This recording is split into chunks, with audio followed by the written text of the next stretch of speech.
Leamos el verso 6. Entonces los que se habían reunido le preguntaron diciendo: Señor, ¿restaurarás el reino de Israel en este tiempo? O sea, los 11 apóstoles, y no estaban solamente ellos, había más personas que más adelante los vamos a leer porque Lucas no lo describe. Verso 7, y les dijo, dice, entonces los que se habían reunido le preguntaron diciendo: Señor, ¿restaurarás el reino de Israel en este tiempo?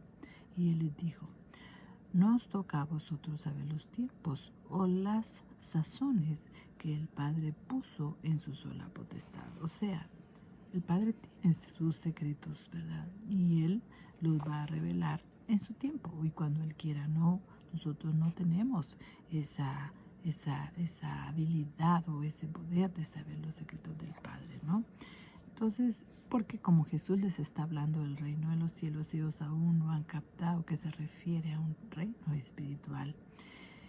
Y la gran pregunta de restaurar el reino de Israel en ese tiempo no era, como le dijeran yo, no era a lo que Jesús se refería, porque para restaurar un reino terrenal, primero hay que restaurar al hombre.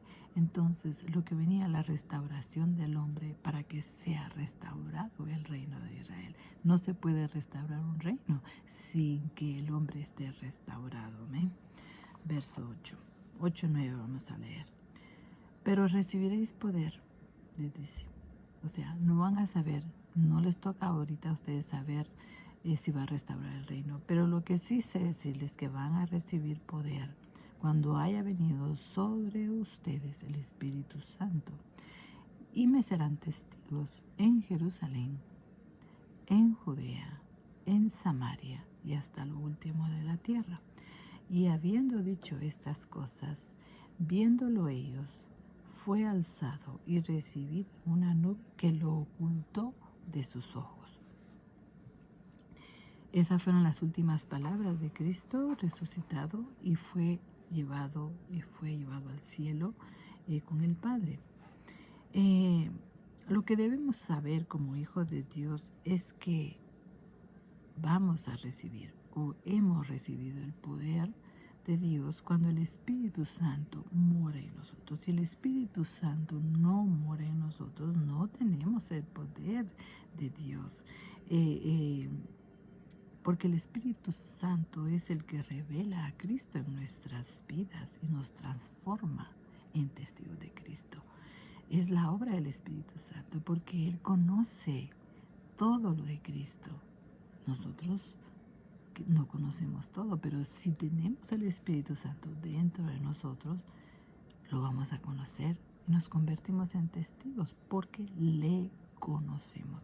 Una persona que no conoce a Cristo no puede ser testigo. Una persona que no tiene el Espíritu Santo de Dios dentro de él, morando en él, no puede ser testigo, ¿verdad? Porque el que no tiene el Espíritu Santo de Cristo dentro de él no es hijo. Así de sencillo, ¿verdad? Aún no ha sido engendrado, ¿verdad? Entonces, y realmente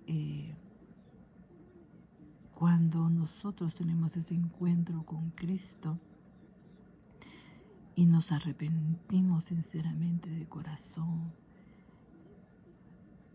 eso nos abre una puerta para llegar a ser hijo de Dios. Leamos los versos 10 y 11. Luego dice, estando ellos con los ojos puestos al cielo, entre tanto que él se iba, he aquí, se pusieron junto a ellos dos varones con vestiduras blancas, los cuales también le dijeron, varones galileos, oigan esto, ¿por qué estáis mirando al cielo?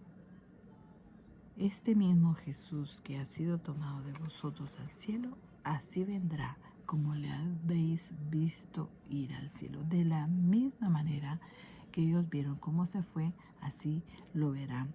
Quizás por eso ellos creían que Jesús iba a volver pronto, ¿verdad? Pero aún seguimos esperándolo porque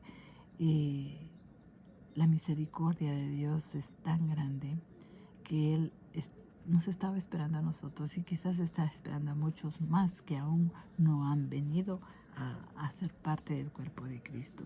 Y a mí me llama mucho la atención porque no dice ángeles, ¿verdad? Sino que dice varones con vestiduras blancas. Y les hicieron esa observación de la manera que veían irse a Jesús. De esa misma manera le iban a ver venir. Y en ese momento ellos estaban en el Monte de los Olivos, o sea que ese es el lugar donde Jesús vendrá por segunda vez a la tierra, ¿verdad? Como nuestro Salvador y Redentor. Pero esta segunda vez, Él ya no vendrá como Mesías o como Cordero de Dios que quita el pecado del mundo, sino en su segunda venida Él viene como Rey, ¿verdad? Y yo me ponía a pensar en estos varones y se me vino a la mente a mí ese momento de la transfiguración cuando Él se lleva a Pedro, a Juan y a Jacob y lo ven transfigurarse y ven a dos varones más con vestiduras blancas. Vamos a leer las citas más adelante. Y ellos dicen claramente que es Elías y Moisés.